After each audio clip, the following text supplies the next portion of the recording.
When Broly? Now Broly. Yeah, I just watched Dragon Ball Super Broly yesterday, and I wanted to do a review on it because why not? And I feel kind of honored because usually I'm one of the last people to ever watch and review a movie online, and as a movie guy, I like being the first for a change, which is kind of nice. So, because this movie isn't going to come out in the States until next month, which is usually the opposite of what happens when I watch a movie. Usually watch it like a month or two after it comes out in the States. So, this is what I want to do. I'm going to make this video right now and review it without any spoilers. There will be no spoilers in this movie review, and I'll only maybe touch upon what you have seen in trailers. Other than that, you're safe here with me. I won't spoil the movie for you. I will probably do a spoiler review in January after it comes out in the States and there's an English version of it. So, with that being said, this is my review of Dragon Ball Super Broly. So, let's start with what I liked. First of all, Broly, the character, Broly. He finally is a character. He's not just, a meat puppet. And he's not just some blob like in the 11th movie. He's a character. He has a personality.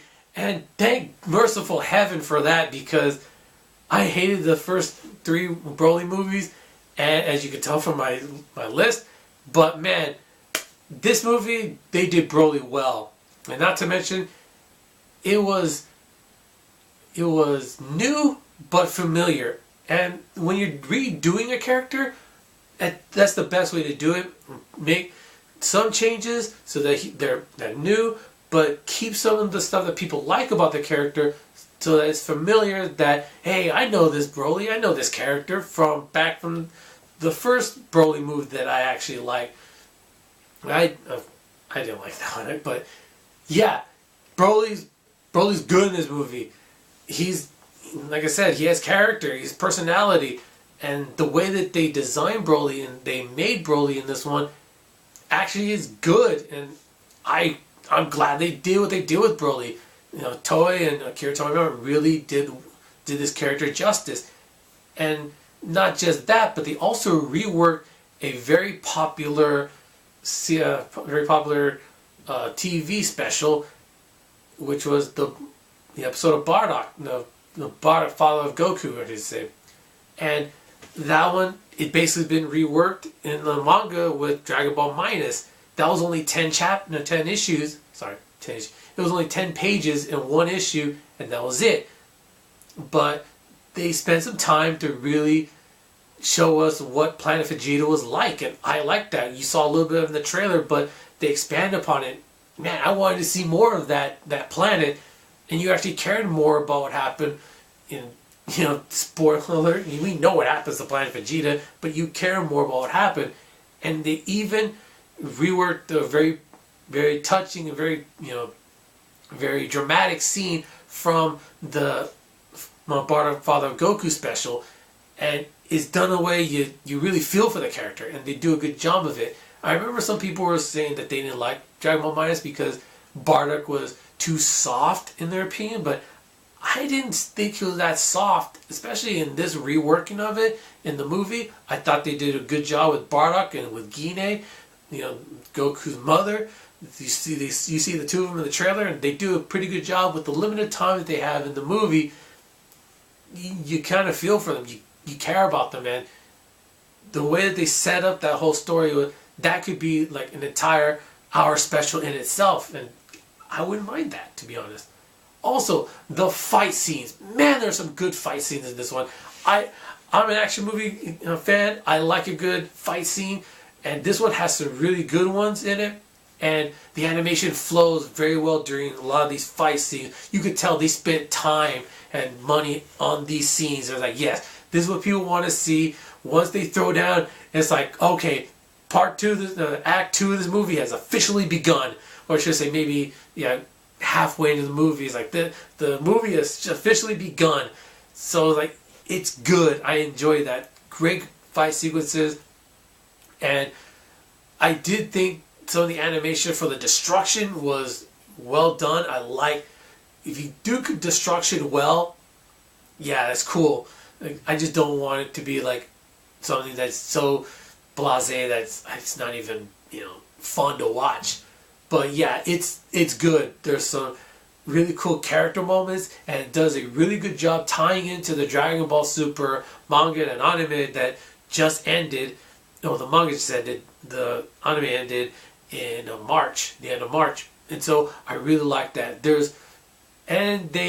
I could tell that, okay, you're setting up something for later on, aren't you? You're going to do, this is like the test was, hey, do the people want a continuation of the Dragon Ball Super anime or manga in the future?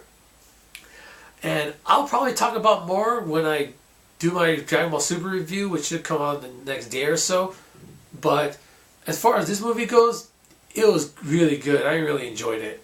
And now, to do some nitpickings and stuff that I didn't really was fond of, I did say I liked a lot of the fight sequences. There is one in here though that felt like too long and too short at the same time, and yeah, it's kind of weird how they did that.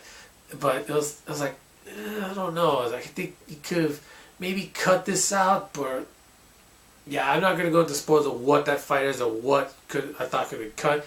And the animation, for the most part, like I said, is really good. But there are a few times where it felt kind of liquidy. Yeah, I don't know if that's the kind of word you would think I'd use for this, but when some of the action sequences were like really solid, and you see that they spent time on it, some of the other scenes felt a little rushed, and it was like, okay, we're not going to spend too much of our budget or our time on this scene, and like some of the animation looks a little liquidy, like I said, and it's kind of jarring when you see how good some of the rest of the animation is. And some characters were like, come on, it's like, why aren't you there? Like, where you don't see some of these characters in the trailer, and then you're like, wait, how come we're not seeing them here? You're kind of hoping that maybe they would show up, but maybe not. But the biggest negative is the last trailer. I didn't watch it, thankfully, so I didn't watch it before I watched the movie, so I was spared.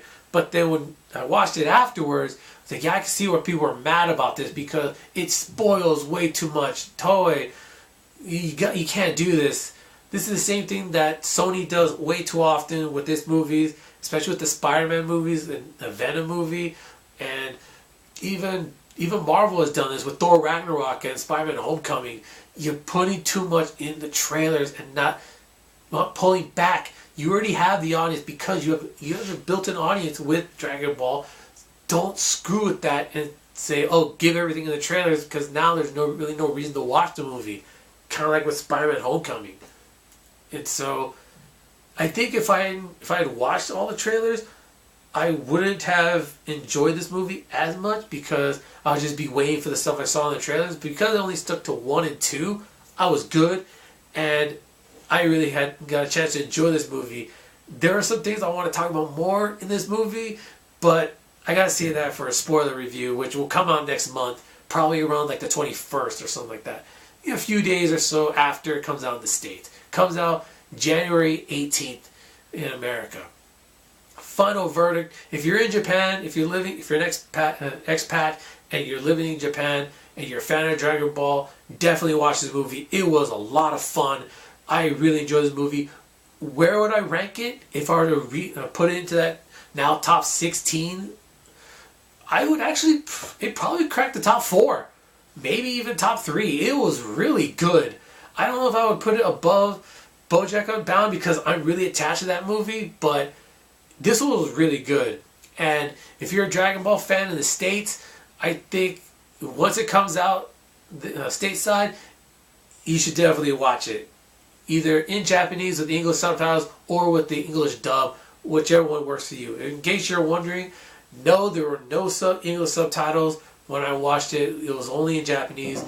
And thankfully, the the way the story flowed, the way the characters acted, you could follow even if your Japanese is not that good. But I followed it just fine, and it was, like I said, a lot of fun. And so yeah, definitely support this movie. Watch it in the theater, and get it on Blu-ray or whatever the next home format it is, like 4K I think it is. Whenever it comes out, buy it. Show some support, because I would like to see more Dragon Ball in the future, and I want to talk a little bit more about that in the next couple of videos. So stay tuned for that. So have you watched Broly yet? Are you going to watch Broly? And when you do, let me know what you thought of it. So stay tuned for when I finish talking about Dragon Ball and a couple other videos I'll hopefully get to do before the end of the week. So until then, take care. Bye.